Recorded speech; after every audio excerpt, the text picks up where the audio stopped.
দেরিতে হলেও এখন বুঝতে পেরেছি কেন আমার বর আমার বাপের বাড়িতে থাকে না। একে তো মাটির ঘর, শক্ত বিছানা, ঘরের মধ্যে নেটওয়ার্কও পায় না, তার উপর ভিআইপি ওয়াশরুম নেই। সে থাকে রাজার হালে, তাকে কি এই ঘরে আটকানো যায়? কিন্তু এই অপরিপূর্ণ জায়গাতে আমি পরিপূর্ণতা ফিল করি। সবসময় শুধু আমাকে রেখে চলে যায়। একা একা বসে বসে ভাবছিলাম তার যাওয়ার কারণটা কি। আব্বু শখ করে বড় মাছ নিয়ে এসেছিল, মাছের মাথা খাওয়াবে তাই। কিন্তু জামাই তো থাকবে না, জোর করে বেঁধেও রাখতে চায় না। আদুরে ছেলেটা যে আমাকে ভালোবাসে এটাই আমার কাছে অনেক।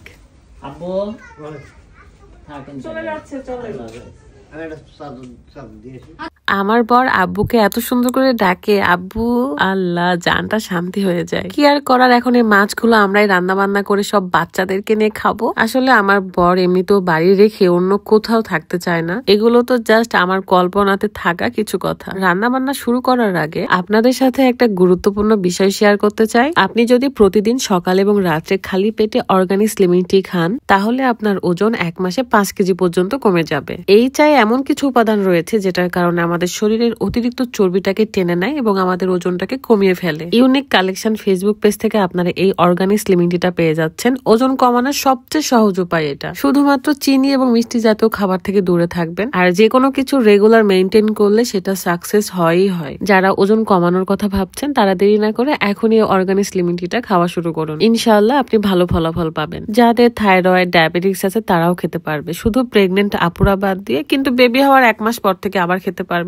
বাপের বাড়িতে এসেছি বলে কথা, এখানকার প্রত্যেকটা খাবার আমার কাছে ভীষণ মজা লাগে। এখন আমি খাচ্ছি আলু ঘাটি দিয়ে রুটি, যেটা আমার এবং রুকাইয়ার ভীষণ পছন্দ। এই রুটিগুলো অনেক বড় বড় করে বানাইছিল আমার ভাবি। খাওয়া দাওয়া শেষ করে এখন চলে যাব রান্না করতে। বেগুন টমেটো দিয়ে মাছ রান্না করব। যদিও বা রাত বলেছিল যে আমার জন্য মাথা পাঠাই দিও রান্না করে। শীতের সময় সব সবজিগুলো খেতে অনেক মজা লাগে, আর টমেটোর তরকারি হলো তো কথাই নেই।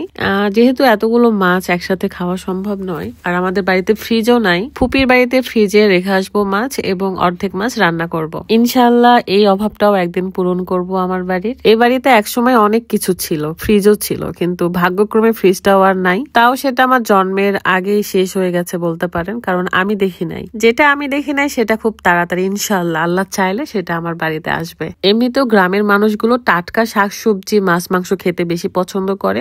তারা নাকি ফ্রিজের খাবারগুলোকে গন্ধ মনে করে, মানে স্বাদ কমে যায় এরকম ফিল করে। জানি না এটা কার কাছে কতটুকু ঠিক, বাট আমার কাছে মনে হয় যে গ্রামের বেশিরভাগ মানুষই টাটকা সবকিছু খেতে বেশি পছন্দ করে। বেগুন টমেটো কষানোর পরে আমি ঝোল দিয়েছি এবং ভাজা মাছগুলো দিয়ে দিলাম। গতদিনের মতো আজকে কিন্তু লবণ কম দিই নাই, লবণ বেশি দিয়েছি। আজকে সবাই খেয়ে দিয়ে অনেক প্রশংসা করেছে আমার। তবে আমার বরকে ভীষণ মিস করেছিলাম। অ্যান্ড আপনাদের ভাইয়া আমার বিবাহিত জীবনে এই 8টা বছরে প্রথম দিকে ভালোই এক রাত করে থাকতো, মাঝে মাঝে এসে, মানে মনে করেন টোটাল 8-9 রাত থেকেছে। এখন আস্তে আস্তে আরো কমে গেছে, জাস্ট রেখে চলে যায়। কখনো যদি তার মন মতো এই বাড়ি তৈরি করি তাও কিন্তু সে থাকবে না আমার বিশ্বাস, কারণ আমি জানি সে বাড়ি রেখে কোথাও থাকতে চায় না, সেটা শ্বশুর বাড়ি হোক কিংবা ভাই বোনের বা আদার্স যাই হোক না কেন। যাই হোক, আপনারা সবাই ভালো থাকবেন, সুস্থ থাকবেন। আর আমার জামাইয়ের মতো কারা কারা আছেন যে শ্বশুর বাড়িতে গিয়ে থাকতে চান না, অবশ্যই কমেন্টে জানিয়ে দিবেন। Thank you. আল্লাহ হাফেজ। আসসালামু আলাইকুম।